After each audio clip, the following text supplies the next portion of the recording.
You best bet your bottom dollar that this is another episode of League Unlock. Eric and Mark here with you guys, and there is plenty of off-the-rift news to talk about in the LCS, with Tactical starting again over Double Lift, Acadian now getting promoted for Week 7, but it's finally time that we give some of the credit and recognition that Cloud9 deserves, because we're getting to historic levels of their dominance, and I feel like we've talked about the mediocrity of the rest of the other 9 teams for a little bit too long. Look, when TSM made their big run here to try and go undefeated, a lot of people weren't exactly talking about how bad the LCS is. That has been a topic of conversation here as Cloud9 has dominated. But when you look at the results, you look at the performances of Cloud9, I think it's time that we end that conversation here and give these players their props here for having such a strong start. We know they haven't been challenged in 12 games so far, but we got to talk about who is the most important member, who is the MVP of what Cloud9 has done in the first 6 weeks of action, because it's no question that all 5 members are basically playing at peak performance. They'd have to be for the sheer domination that they've put forward, but it's hard to give the most important player or most valuable player of this squad to either Licorice or Vulcan. I think it's a 3-horse race, and both those guys have been incredible. And it's even crazy that we can break it down like that when you're looking at the entirety of this starting lineup for Cloud9. Of course, it is star-studded with the performances that they've been giving us. And when you're looking at those two, Licorice and Vulcan, I think you're right. You can't be considering them to be the absolute MVP so far of Cloud9's performances. Yes, Vulcan has stepped in and been fantastic in that bottom side. He does deserve his share of the praise for Sven and him being so dominant down there. And Licorice has been the same old top laner that we see. He managed himself during the laning phase, and when it comes time for team fights,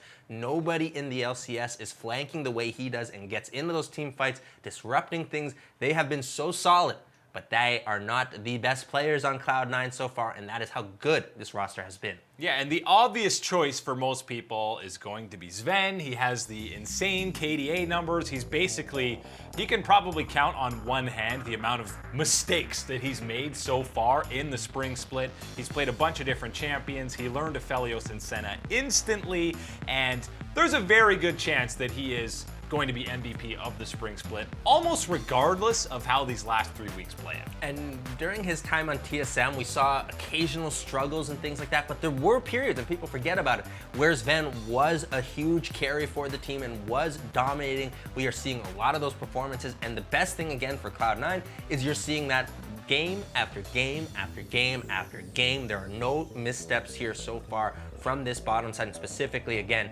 Sven, he's almost been as perfect as you can be this split. Yeah, and basically any of the times he's died, it's resulted in at least 3 kills going over the side of Cloud9, so absolutely worth in that capacity. And now you might say the damage percentage numbers aren't necessarily up to normal AD carry standards when you're talking about him, but I mean, you're playing the Mist Senna build some of the times as well. There's no question they've been the best duo, especially in the laning phase and outside of it.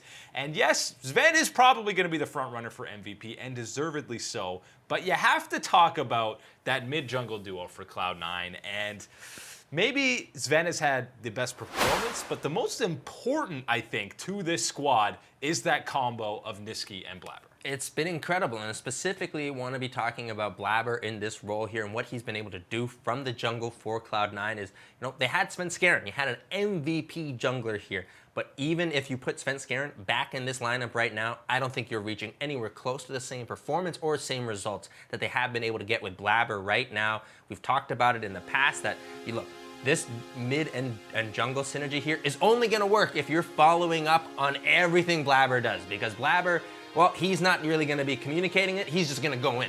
And if you're not following him in on that one, well, GG, you're giving up a lot of resources there. But Cloud9 has been following it, and Niski has been fantastically in sync with his jungle. Yeah, and I think Blabber, obviously that was the main issue you would talk about in previous iterations of Cloud9, is people weren't on the same page. He was going for the Lee syndrome behind, and he kind of did that this year as well. But I mean, a play like this is so mechanically insane, and the play works, by the way, if Licorice doesn't ulti the Misfortune out of the lineup. But he has the mechanical potential is so insane for him to even see some of these plays, and when you do have the rest of the roster following up on it, Yeah, I mean, that's what happens. You go 12-0 when everyone is on the same page like that, and it's really just Blabber is the playstyle that Cloud9 has right now. So for me, he is probably the most important member of this roster. Yeah, I mean, hey, I've been asked about this earlier in the split, what I thought about Blabber and Niski, and my answer earlier in the split was, look, we're gonna see Blabber, it's gonna be either top 3 performance or bottom 3 type of performance. That's what you really get with him. But top 1, baby. We've had top 1. He has been the top dog performance here all the way through spring. And then Niski especially, this is a kind of a nice spot here to talk about. A lot of people had questions about him coming back to NA. Where would he rank amongst the NA mid laners? Kind of at the beginning of the year, you maybe put him outside that top 5, right around there. He is absolutely within that top 5, maybe even the top 3 of NA mid laners right now. He really has stepped up his performance. And again, a large part of that, I want to say, is that synergy he has with Blabber. The best number and most impressive number for Niski is that gold percentage. 11th! He is not getting nearly the resources that most of the other mid laners get. 11th meaning both Pole Belter and Crown are getting a bigger share of his team's overall gold, and a lot of that is going to the jungler, Blabber. He has 25% of his team's kills. That's insane for a jungler. So Niski, with less resources, is still getting these solo kills all across the map. You know he sacrifices CS